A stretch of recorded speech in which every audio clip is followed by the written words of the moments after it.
The ship shook hard. Lieutenant Olivia Hale grabbed the wall to stay standing.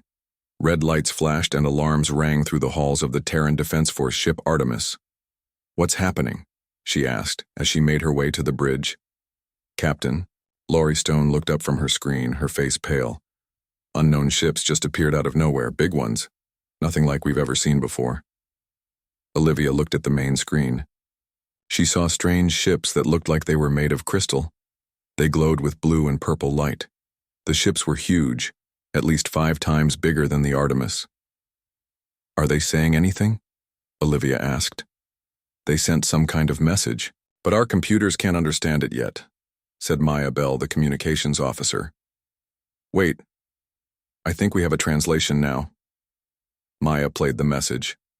A voice that sounded neither male nor female spoke in a strange musical tone. "Greetings, carbon vessels.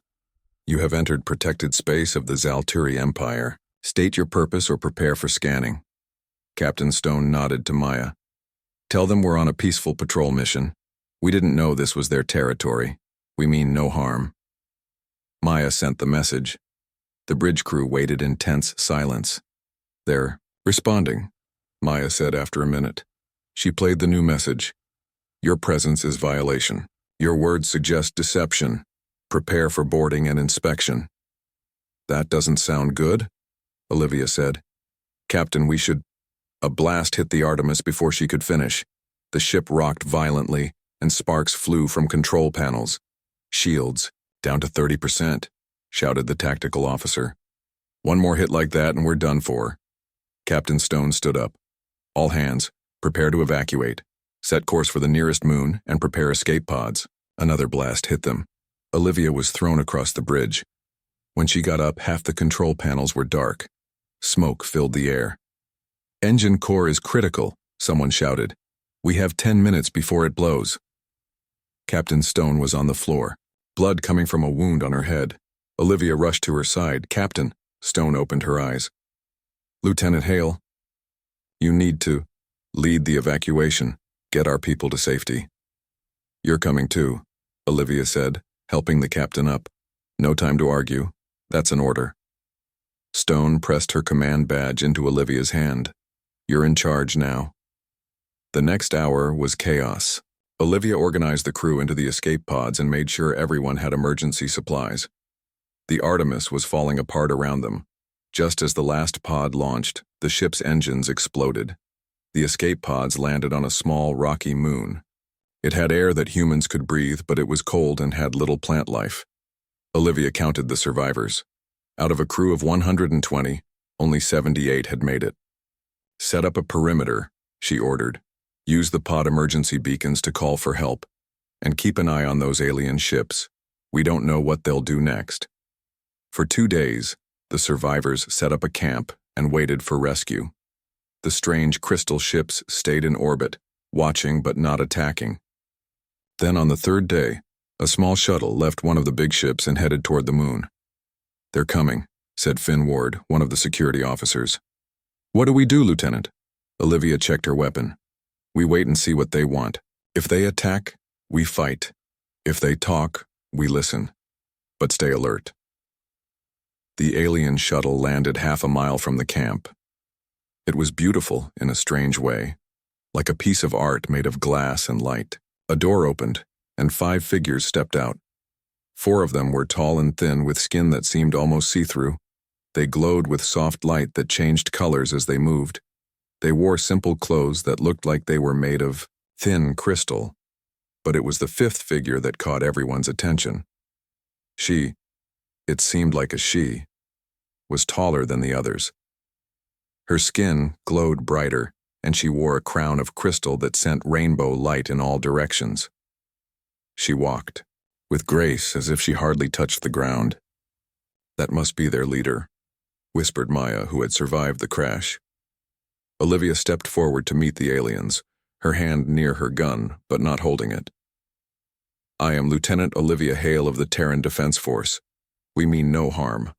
Our ship was damaged and we are waiting for rescue." The tall alien with the crown looked at Olivia. Her eyes were huge and had no pupils, just swirling colors like a galaxy. When she spoke, her skin flashed with light patterns. I am Vela Shar, Sovereign Empress of the Zalturi Collective. Your kind has not been seen in this sector before. Olivia was surprised. You speak our language? We learn quickly, said Vela Shar. Your ship's computers contained much information. Olivia tried to stay calm, but this was bad news. If the aliens had taken information from the Artemis, they knew a lot about Earth and its defenses. Why did you attack our ship? Olivia asked.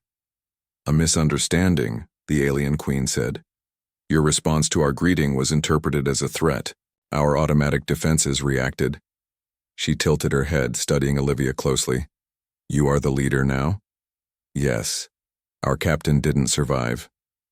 Vela Shar stepped closer. Her light patterns changed to a deep blue. Regrettable, we did not intend deaths. She stared at Olivia for a long moment, then suddenly froze. The light under her skin flared bright, pulsing in patterns that seemed frantic. The other aliens looked at each other, clearly surprised by their queen's reaction.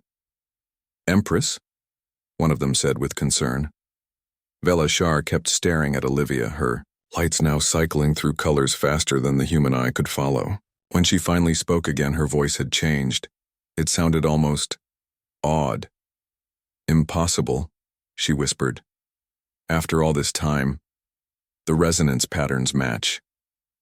Olivia had no idea what that meant, but she could tell something important had just happened. Something that might change everything. What do you want from us? Olivia asked. The alien queen seemed to collect herself. We must speak further, Lieutenant Olivia Hale. There is much to discuss between our kinds. She looked at the human survivors, then back at Olivia. A great change is coming, and you unexpectedly may be at its center. 3 weeks passed since the first meeting with Vela Shar. Things had gotten worse, not better. The Zalturi ships had moved into position around key human planets. They didn't attack, but everyone knew they could at any moment. Their weapons were ready. They just hadn't fired yet. On Earth, leaders argued about what to do. Some wanted to fight, even though the alien ships were much stronger. Others wanted to find a peaceful solution. But the Zalturi wouldn't talk to anyone except Olivia. She sat in a cold room on the moon base waiting for the alien queen to arrive. This would be their 6th meeting. The first 5 hadn't gone well. Lieutenant Hale, are you ready? Asked General Susan Bell. She was in charge of Earth's defense and didn't look happy. Yes, ma'am, Olivia said. But I don't think this meeting will be different from the others. We need it to be different, the general said. We can't hold Dow out much longer. People are panicking. If they don't attack soon, we might have riots on our hands. A light flashed, telling them the Zalturi ship had docked. Minutes later, Vela Shar entered with 2 guards. The alien queen looked the same as before, tall, glowing with inner light, wearing her crystal crown. But today her skin pulsed with new patterns of light. Lieutenant Hale, she said, her voice musical but cold. We meet again. Your Majesty? Olivia nodded. Have you thought about our last talk? About finding a way for our people to live in peace? The alien queen's lights flickered. I have made my decision. There are 3 paths forward. The room went quiet. This was new. Before, Vela Shar had only talked about human surrender. What are the 3 paths? General Bell asked. Vela Shar didn't look at her. She kept her galaxy eyes on Olivia. First path, your people surrender completely. You will join the Zalturi Collective as a subject race. You will serve us but live. That's not acceptable, the general said quickly. Second path, Vela Shar continued as if she hadn't heard. We go to war. Your weapons cannot harm our ships. You will lose. Many will die. Olivia felt her heart sink. Nothing had changed after all. And the third path? She asked, not expecting much. The alien queen's lights changed to a soft purple. The third path is new. It has not been offered to any race in 10,000 years of our history. She paused. My scientists have discovered something unusual about you, Lieutenant Hale. Your mind patterns match an ancient prophecy of our people. We call it the star-born counterpart. one who will bring balance to our evolution. Everyone looked confused. This wasn't what anyone expected. What does that mean? Olivia asked. It means, said Velashar, that I can offer your people protection, technology, freedom within our empire. But there is one condition. What condition? General Bell asked, suddenly looking hopeful. The alien queen finally looked at the other humans in the room. Lieutenant Olivia Hale must become my royal consort, my, you would say, spouse. The room erupted in shocked voices. Olivia felt like someone had punched her in the stomach. Had she heard correctly? The alien queen wanted to marry her? That's absurd, shouted someone. Is this some kind of joke? Asked another. General Bell raised her hand for silence. Why would you want this? She asked Velashar. It is not a matter of want. It is necessity, the queen replied. Our scientists believe that Lieutenant Hale's genetic structure combined with mine could create a new path for both our species. A better path. Olivia found her voice. You want me to… what? Live with you? Leave Earth? You would come to… I ship, yes. You would have status as my consort. You would be the voice of humanity in my court. The Queen's lights pulsed faster. In return, your people would be safe. We would share technology. We would help you grow. General Bell pulled Olivia aside. Lieutenant, this is crazy, but it might be our only chance. If you refuse, we're looking at either surrender or a war we can't win. Olivia felt trapped. How could she make this choice? Become some kind of alien bride or bear responsibility for a war that might end humanity? I need time to think, she said finally. Velashar nodded. You have one day. She turned to leave, then stopped. Lieutenant Hale, I understand this is difficult, but know that in our culture this union is one of great honor. You would not be a prisoner, but a partner. After the aliens left, Olivia was taken to a private room. Military leaders and government officials came to talk to her. Some thought she should agree to save humanity. Others thought it was a trick. A few even suggested she should agree, but then try to sabotage the aliens from inside. Late that night, Olivia sat alone, thinking. Her mind kept going back to the way Velashar had looked at her during their first meeting. That moment of shock and recognition. Was there really some kind of connection between them? Or was this all a complex game of politics? She thought about Earth, about her friends and family, about all the people who would die if war came. Could she give up her own future to save them? By morning, she had made her decision.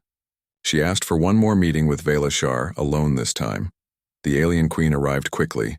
In the small meeting room, her glow seemed brighter, filling the space with soft light. Have you decided? She asked. I have conditions, Olivia said, firmly. First, I want a trial period. 6 months. During that time, I'll live with your people, but I keep my rank and serve as Earth's representative. If either of us wants to end the arrangement after 6 months, we can do so without immediate war. Velashar's lights flickered as she considered. Acceptable. Second, I want regular contact with Earth. I need to know my people are safe and being treated fairly. Also acceptable. Third, Olivia took a deep breath. I need to understand exactly what you expect from me as your consort. What does that mean to your people? The alien queen moved closer. It means partnership, sharing of knowledge and culture. In time, perhaps, sharing of genetic material to create a new line that carries the best of both our kinds. Her voice softened. It does not mean what you fear. We do not take unwilling partners. Olivia nodded slowly. Then, I accept the third path. For 6 months I will come with you as Earth's representative and your consort. The lights under Velashar's skin swirled in complex patterns. Was it relief? Satisfaction? Olivia couldn't tell. You have made a wise choice, Lieutenant Hale, the Queen said. One that will change the future of both our peoples. 2 days later, after hasty preparations and tearful goodbyes, Olivia boarded the Zalturi royal shuttle. She wore her military uniform and carried only a small bag of personal items. As the shuttle lifted off, she watched Earth grow smaller through the window. "What have I done?" she whispered to herself. Beside her, Velashar's skin glowed with soft, blue light. "You have taken the first step on a new path," she said. "One that neither of us can fully see, but we will walk it together." The shuttle docked with the massive flagship of the Zalturi fleet, a huge crystal structure called the Eternal Radiance. As Olivia stepped aboard, she knew her life would never be the same again. She was a soldier going behind enemy lines on the strangest mission of her life. And somehow the fate of humanity rested on her shoulders. Life on the Eternal Radiance was nothing like Olivia had expected. She had imagined a cold, sterile ship, maybe even a prison cell disguised as living quarters. Instead, she found herself in a large suite in the royal wing of the ship, with rooms that seemed to change and shift to match her needs. "The walls respond to thought," explained Kira, a young Zalturi assigned as her guide. Kira's skin glowed with gentle green light, marking her as part of the scientific cast. "Think of what you need, and the ship will try to provide it." Olivia tried it, thinking of a desk where she could write reports. The wall nearby rippled like water, and a perfect desk formed, shaped exactly as she had pictured it. "That's amazing," she said. "The ship is partly alive," Kira explained. "All our technology combines crystal growth with consciousness. We guide it rather than build it. Each day brought new wonders and new challenges. The food was strange. Crystals that dissolved on the tongue and released flavors. Liquids that changed color as you drank them. The gravity felt slightly off.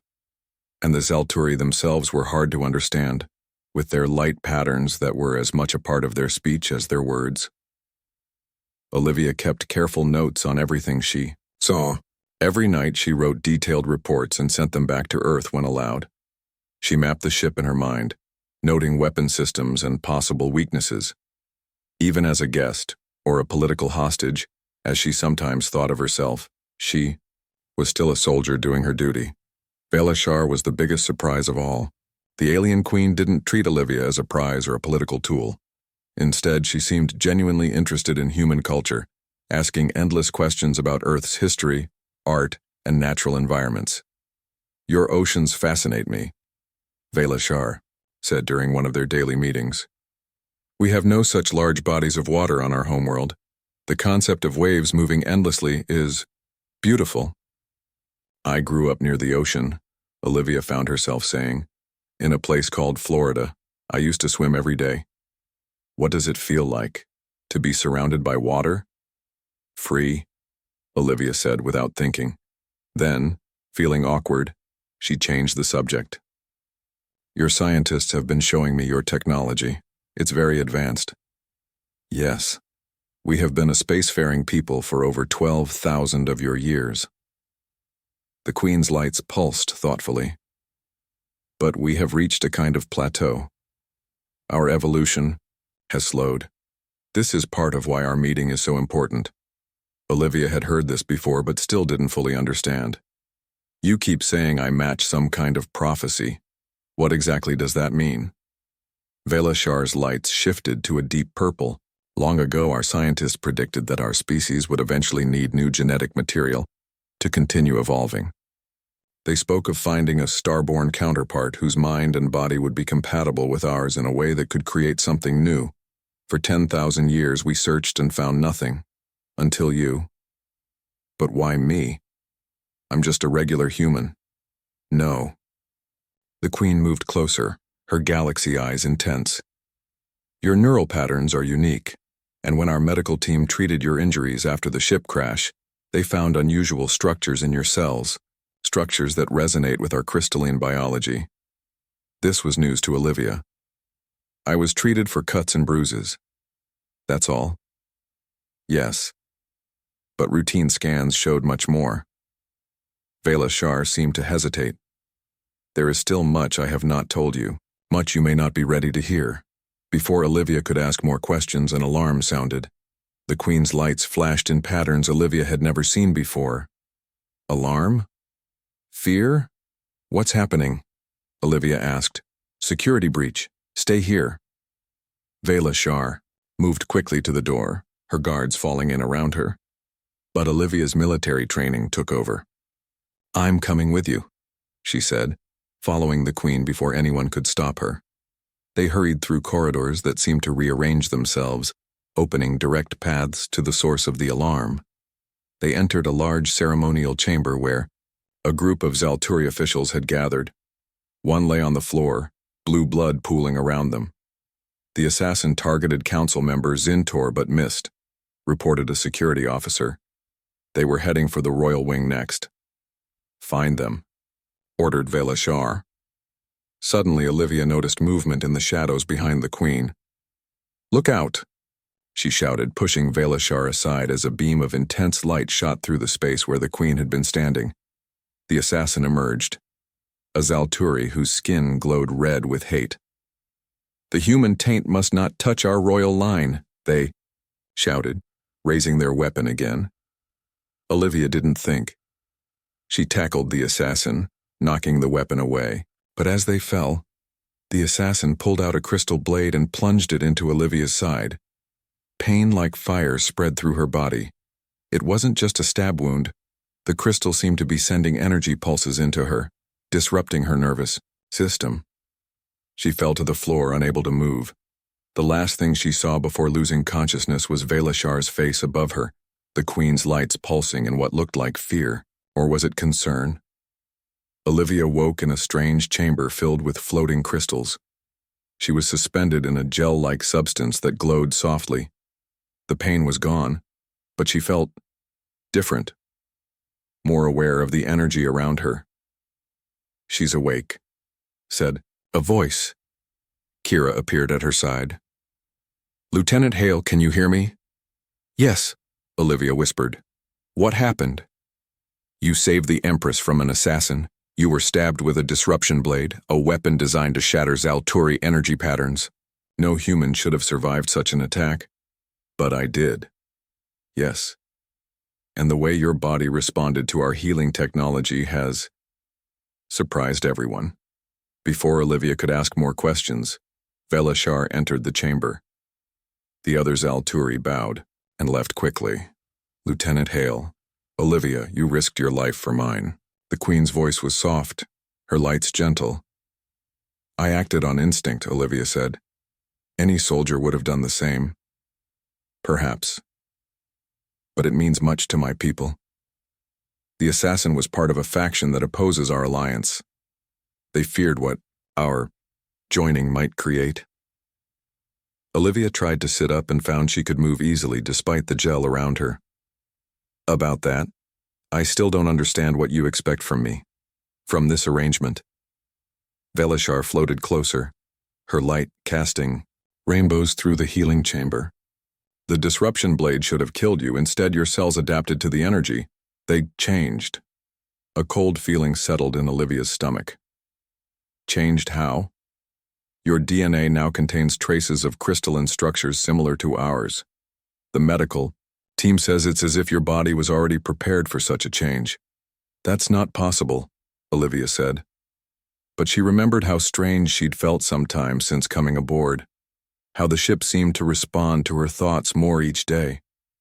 Many impossible things are happening, Vela Shar said, including perhaps the fact that I find myself caring for your well-being beyond political necessity. The Queen's admission hung in the air between them. Olivia didn't know how to respond. Was this genuine emotion? Or another layer of manipulation? The faction that tried to kill us will try again, Vela Shar continued. They fear change, but change is coming whether they wish it or not. The question is whether you will continue this journey with me, knowing what it might mean for you physically. You're saying I'm already changing, becoming less human. I'm saying you may be becoming more than human, as I may become more than Zalturi. The Queen's lights pulsed in complex patterns. The choice remains yours. You can return to Earth when you are healed. Our agreement would end. And then what? War? Vela Shar's lights dimmed. I would try to prevent it. But without the promise of our union to satisfy tradition, my power to protect your people would be limited. Olivia closed her eyes. She thought about Earth, about duty and sacrifice, about the strange new sensations in her body, and about the way Velashar looked at her, not as a tool or a means to an end, but as something precious. "I need time to think," she said finally. "Of course." The Queen moved toward the door, then paused. "Olivia, when the blade struck you, I felt your pain." Our minds connected briefly. "It is not supposed to be possible between our species." Her lights flashed in what might have been embarrassment. "I thought you should know." After Velashar left, Olivia lay in the healing chamber watching the crystals float around her. So much had changed in just a few weeks. She had come aboard as a soldier behind enemy lines. Now she wasn't sure what she was becoming, or what she wanted to become. 4 months had passed since Olivia first stepped aboard the Eternal Radiance. Things had changed in ways she never expected. The Zalturi, who once looked at her with suspicion, now bowed their heads when she passed. Some even flashed their lights, in patterns that Kira told her meant respect. "You are becoming popular," Kira said as they walked through the ship's garden dome, a vast space filled with crystal plants that sang softly when touched. "The Royal Guard now calls you the Brave, one after you saved the Empress." Olivia smiled. "I still don't understand your people's light language very well. But you are learning. Yesterday you responded to Meltor's greeting with the correct pattern." Kira's own lights flashed in a pattern Olivia now recognized as amusement. He was very impressed. It was true. Olivia was learning more each day. Not just the language and customs of the Zalturi, but how their technology worked, how their society functioned. She sent regular reports back to Earth, and the responses were increasingly positive. The initial technology exchanges had begun. Human scientists were amazed by Zalturi crystal computing. Zalturi scientists were fascinated by human art and music, but questions still troubled Olivia. The strange changes in her body continued. She could sense the energy fields of the ship now. Sometimes, when she touched the walls, they responded to her thoughts even more strongly than before. And her dreams were filled with stars and crystal songs she didn't understand. Her weekly medical scans showed the crystalline structures in her cells were growing slowly but steadily. The Zalturi doctors seemed excited by this.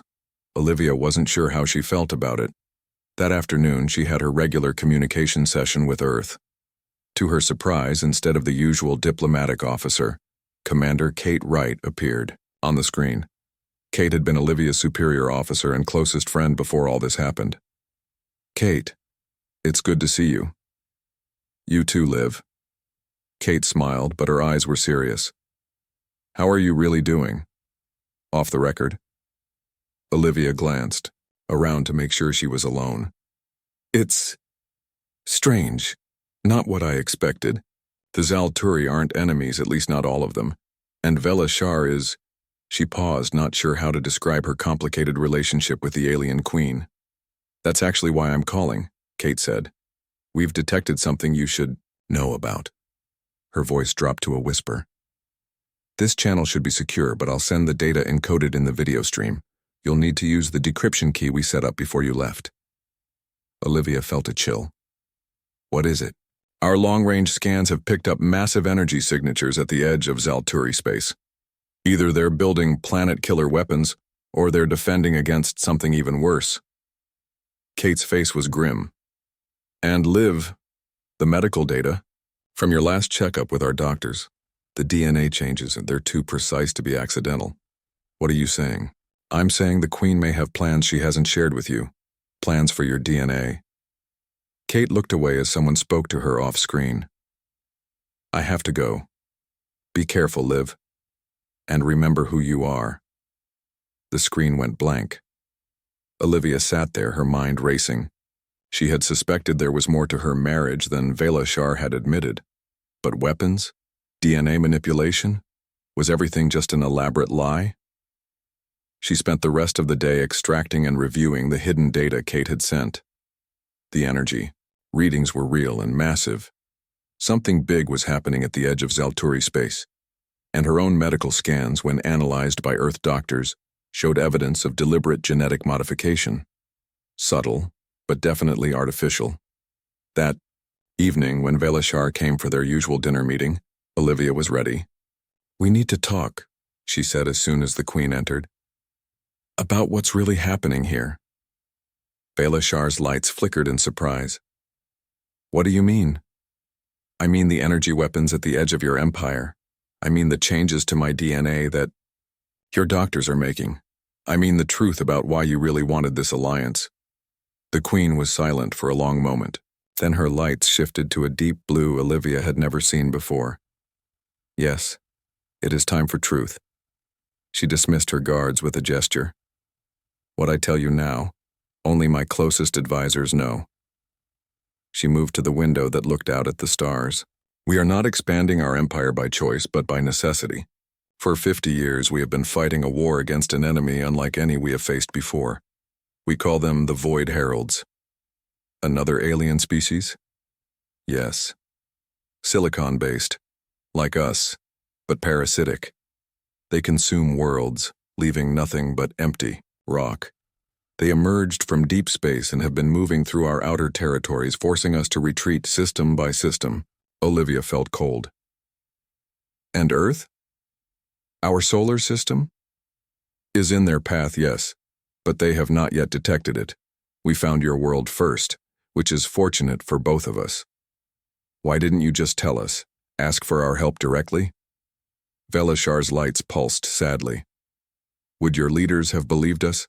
Or would they have thought it a trick to make you surrender?" She turned to face Olivia. "And the truth about your DNA, it is more complicated than simple manipulation."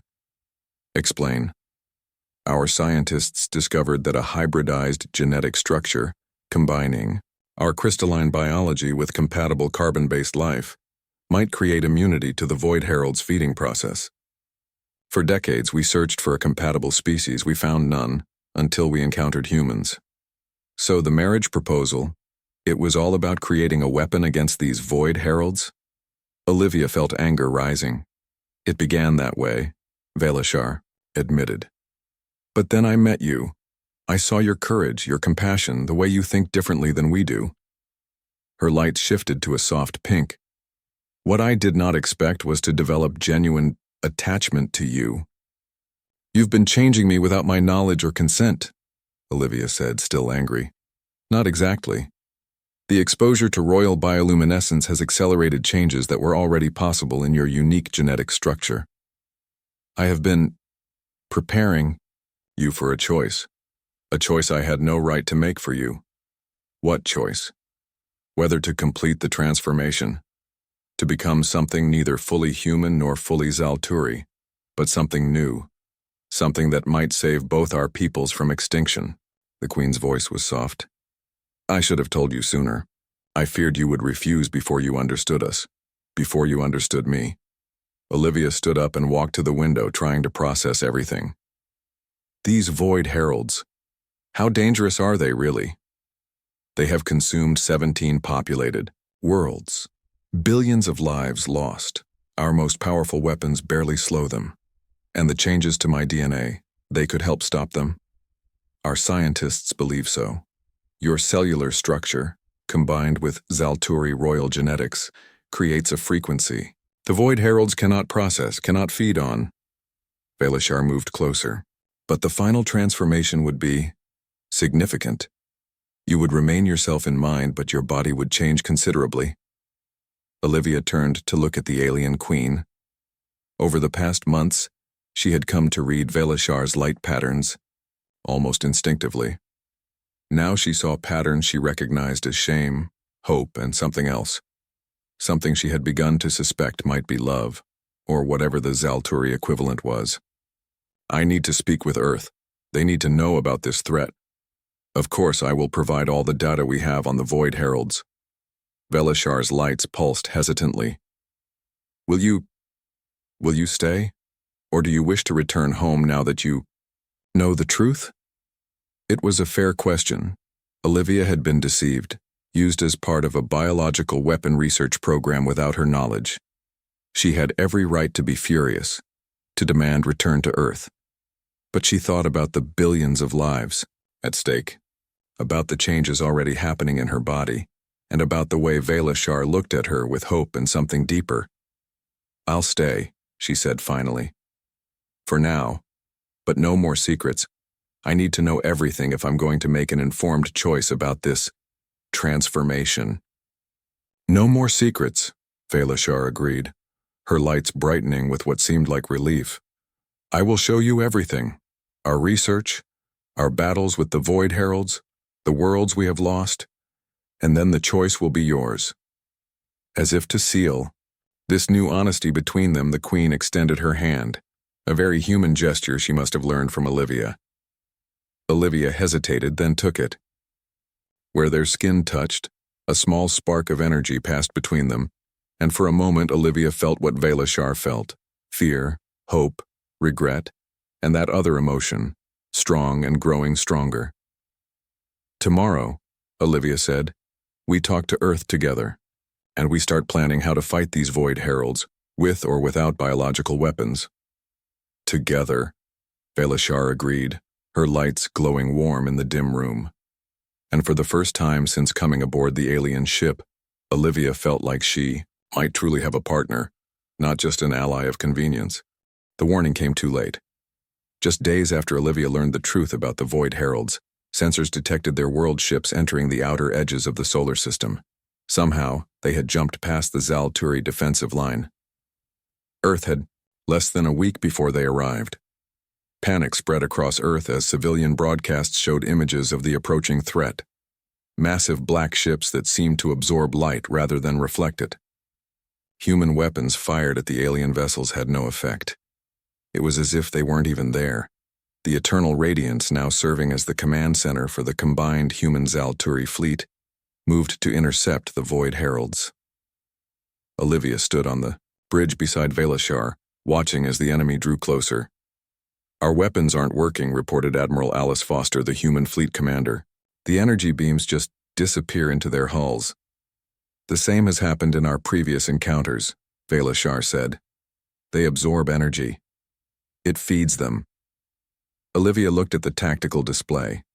The Void Herald ships were moving steadily toward Earth, ignoring the defensive fleet entirely. "If we can't stop them," she began. "There is one option we haven't tried," Velashar said quietly. "The hybridization research.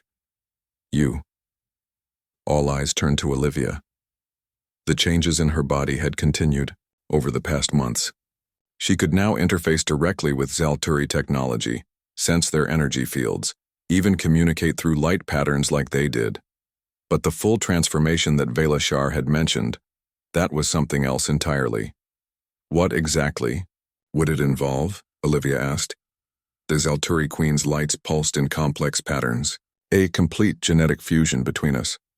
My royal lineage combined with your unique cellular structure. The resulting energy signature might disrupt the Void Herald's feeding mechanism." "Might?"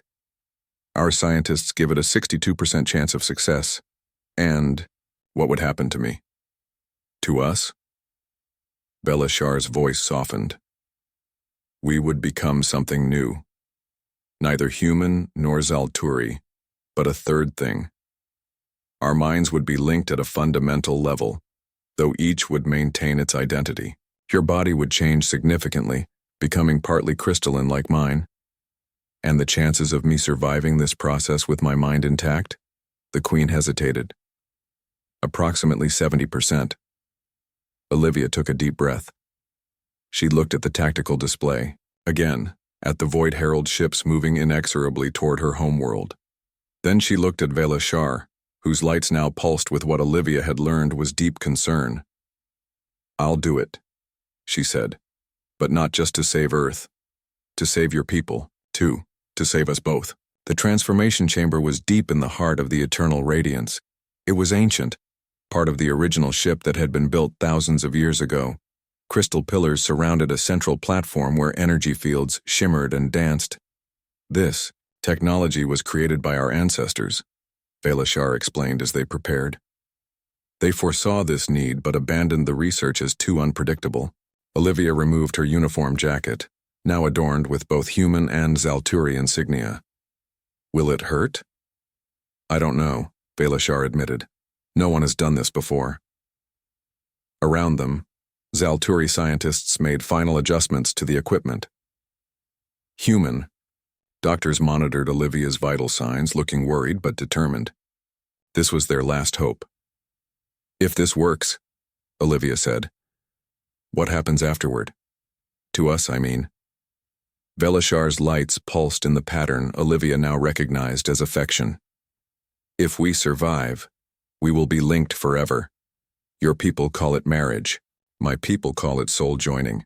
It is both and neither. And that's what you want? Not just for the science or the weapon it might create?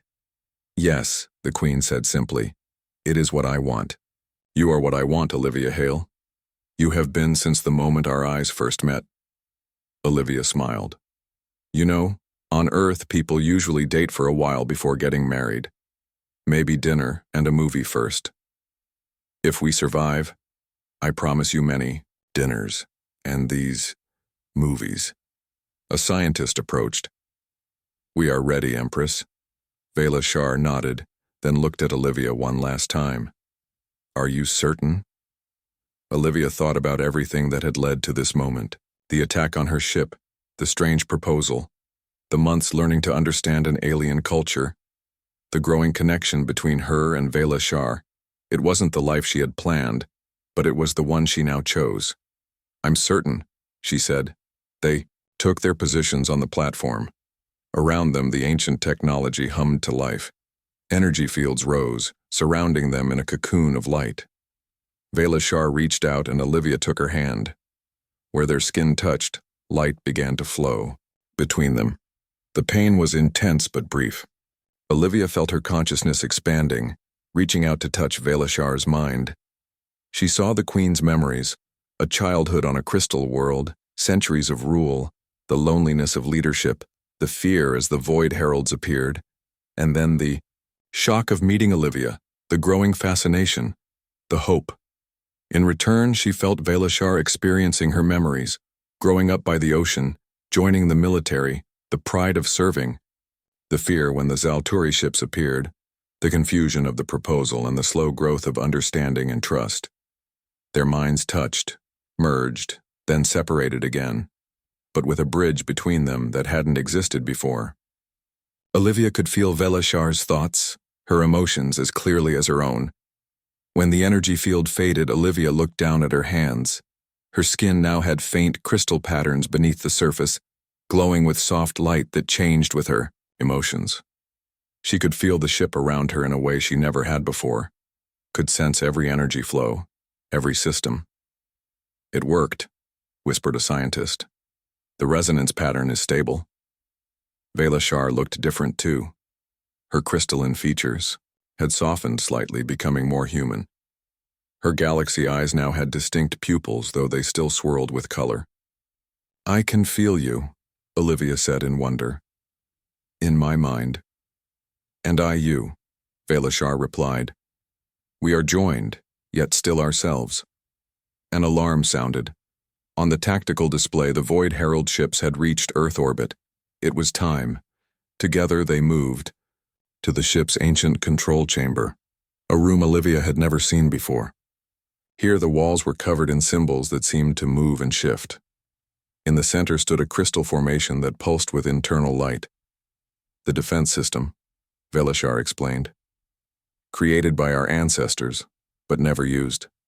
It requires both of us now. They placed their hands on the crystal.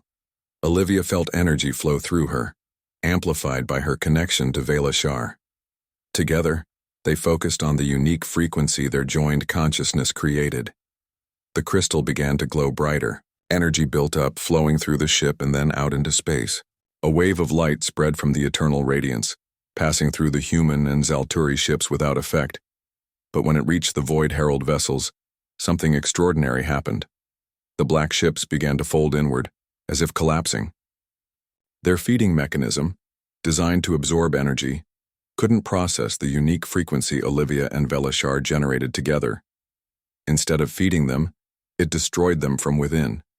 In minutes, it was over.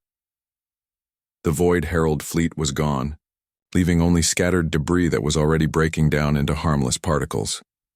We did it, Olivia whispered, exhausted but exhilarated. We did, Velashar agreed, her lights pulsing with joy and relief. Together, the celebrations lasted, for days. On Earth, people rejoiced at their unexpected salvation. Among the Zalturi, there was awe at the fulfillment of ancient prophecies. And on the Eternal Radiance, plans were made for a new kind of future. The 6-month trial period is nearly over, Velashar said as they stood in the garden dome, watching crystal flowers bloom. Will you stay? Not just as an alliance, but as us? Olivia looked at her hands, at the light that now lived beneath her skin. She would never be fully human again. But she wasn't Zalturi either.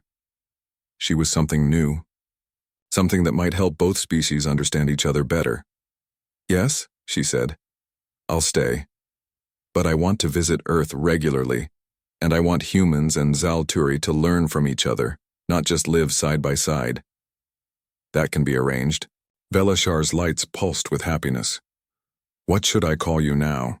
You are no longer simply Lieutenant Hale. Olivia thought for a moment. On Earth, when people marry, sometimes they take their partner's name. I could be Olivia Shar. Olivia Shar, the Queen repeated, her lights forming the pattern that meant love. It is beautiful. 3 weeks later, a formal ceremony took place. It was broadcast to both Earth and Zalturi worlds. Olivia wore a uniform that combined human military design with Zalturi crystal elements. Velashar wore robes that included cloth woven by human hands. As they spoke their vows, promises to support each other, to bridge their cultures, to build a future together, Olivia thought about how strange life could be. She had gone from soldier to diplomatic hostage to alien queen's consort to something entirely new. It wasn't the life she had expected, but looking at Velashar, feeling their minds touch across their newly formed bond, she knew it was the right one. With this union, Velashar said to the watching crowd, we begin a new chapter for both our peoples, not as separate species, but as partners in the stars. Olivia nodded, her skin glowing with happiness that all could see. 2 worlds, 1 future, she said. Together. As they sealed their vows with the traditional joining of hands, light flowing between them in complex patterns visible to all, cheers erupted from both humans and Zalturi.